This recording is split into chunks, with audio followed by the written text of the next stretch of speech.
Hey everybody, welcome to Wheel and Wrench. I'm Coleman Hook, and today we're going to review this 2007 Kawasaki Vulcan 1600. So let's go for a ride.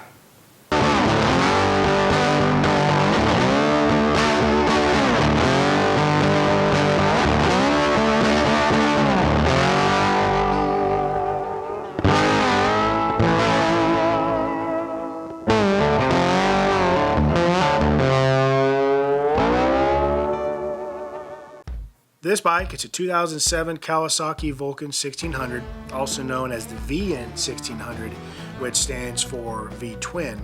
Well, this thing is big. It sits at over 8 feet long and weighs around 700 pounds, depending on if it has a windscreen or saddlebags. The Vulcan's been around for quite some time. The first Vulcan model was made in 1984 by Kawasaki. And over the 20 plus years until we got to 2007 here, there has been quite a few different models, different engine sizes, to where we see this larger 1600cc engine. To me, the engine, this is where the motorcycle really shines. It's a 1600cc engine. It produces 67 horsepower and 94 pound-feet of torque, and has fuel injection for easy starts compared to carburetors. A bike with this much horsepower and torque allows you to sit back, roll the throttle, and do this.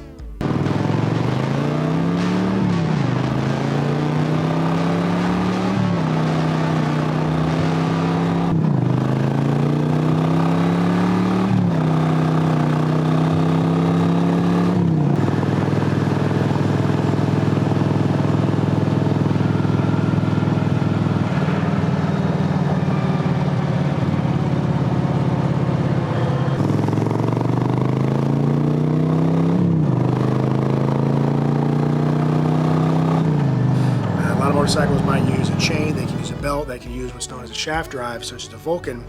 And I prefer myself the shaft drive. It's a lot more maintenance free compared to the other systems and a lot more clean than the other systems. A bike this heavy and powerful definitely needs strong brakes to go along with it, and the Vulcan is no difference. This bike has twin discs up front and a single disc in the rear, which allow for very precise and strong braking stops.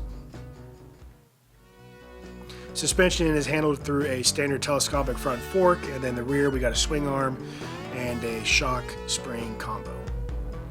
The rider cockpit, it's very traditional. You got a big single speedometer, no tachometer, and it has a digital display with mileage on it, which is wrapped around again by this analog speedometer. And I like the look. It creates a very clean and classic look, and then provides the information I need as I ride. Switches are standard for a metric motorcycle. Our right hand controls starting and power to the motorcycle. We have our turn signals and horn on the left, lights on the left. The handlebars are quite comfortable. They reach back enough to where I can maintain a neutral riding position, and they don't force one to sit way too forward like you see on a sport bike, or even sit way too far back, maybe on an extreme cruiser. You really maintain a neutral standard position, then with your feet slightly forward for forward riding controls. To me, seat height is a big factor how the motorcycle handles and feels.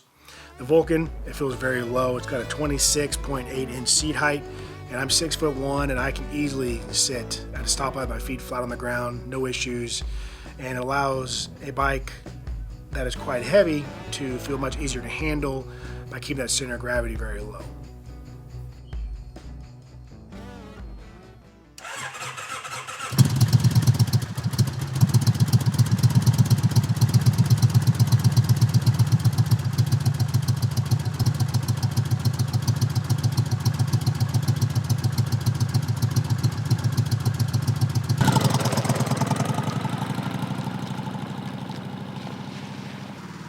Once up to speed though, the Vulcan is fantastic. This is where this motorcycle shines. One of the reasons I love this bike is once you get up to speed, it is so big and heavy and comfortable that it just rides straight as an arrow, and it allows long trips to be very maintainable, very achievable.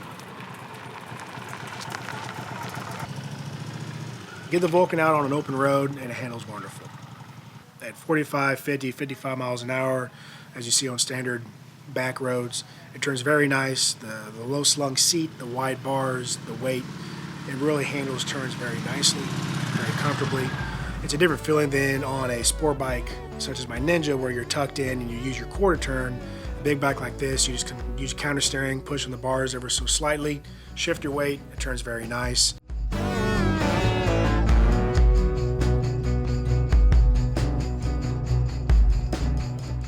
So enough talking, time to watch us ride.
Thanks for watching Wheel to Wrench.